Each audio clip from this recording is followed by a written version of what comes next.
Måske kender du det, at du har haft en eller anden samtale, eller måske endda en lille diskussion eller et skænderi med en anden person, og bagefter så har du tænkt, det klarer jeg faktisk ikke specielt godt det her. Måske var der en mere hensigtsmæssig måde, jeg kunne have taklet den her samtale på.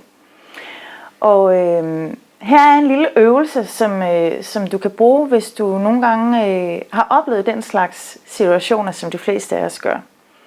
Det er en øvelse, som handler om at skifte positioner eller skifte perspektiv.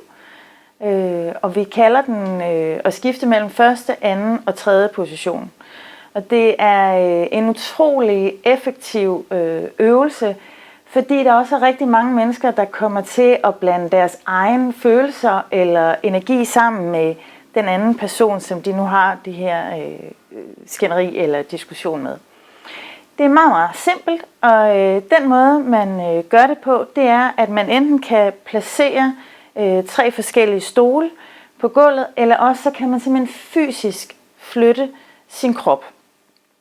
Og det gør man for eksempel på den her måde, at man træder et lille skridt til højre, og så siger man, at når jeg er her, når jeg står på det her sted, så er jeg i første position. Første position, det er min egen position. Det er der, hvor jeg er helt i min egen krop, kigger ud gennem min egen øjne, hører med min egen øre. Så alt, hvad jeg oplever, det er simpelthen gennem min egen sensor.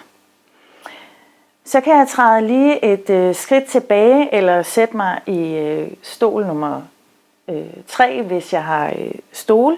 Og det kalder vi for tredje position. Og når jeg er ude i tredje position, så nogle gange kan jeg faktisk måske forestille mig, at jeg har en form for glasmur mellem mig selv, første position, og anden position, som jeg fortæller om lige om lidt, som er den anden person, som ligesom adskiller enhver form for følelser fra de mennesker, der nu er her. Så det er ligesom herude, hvor jeg kan stå og observere tingene objektivt og udefra. Se, hvad er det egentlig, der foregår. Og den sidste position, det er så den, som vi kalder anden position. Når jeg er i anden position, så lever jeg mig fuldstændig ind i, hvordan er det, den anden person har det. Jeg forestiller mig faktisk, at jeg kan sidde eller stå, som jeg gør nu, og kigge ud gennem den anden persons øjne, lytte med den anden persons ører, og i det hele taget mærke, hvad er det, der foregår i den anden persons krop. Så hvis jeg nu lige stiller mig tilbage i tredje position igen, så det jeg kan gøre, og det du kan gøre lige nu, hvis du kan huske sidste gang, hvor du havde den her konflikt med din kæreste, din kollega, dit barn, hvem du nu har haft en eller anden misforståelse, diskussion eller skænderi med. Og det du så kan gøre, det er, at du i første omgang kan virkelig sådan prøve at mærke ind i din egen krop, se den anden person overfor dig, mærke, hvordan var det, du havde det, da du var i den her situation. Og så gå tilbage igen i tredje position. Se udefra, hvad er det, du kan se, når du ser tingene udefra, som du faktisk ikke er i stand til at se eller lægge mærke til, når du er helt integreret i dine egne følelser.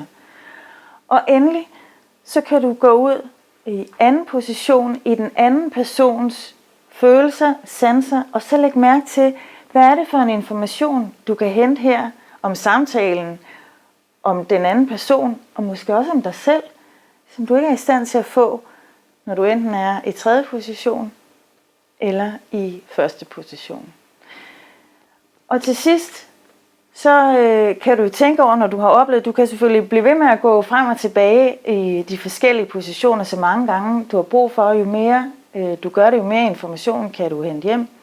Og når du så er færdig, så kan du tænke over næste gang, du så kommer i en lignende situation med den her person, som du har lavet øvelsen med fiktivt, eller en anden lignende situation. Hvad er det så, du måske kunne tænke dig at gøre anderledes?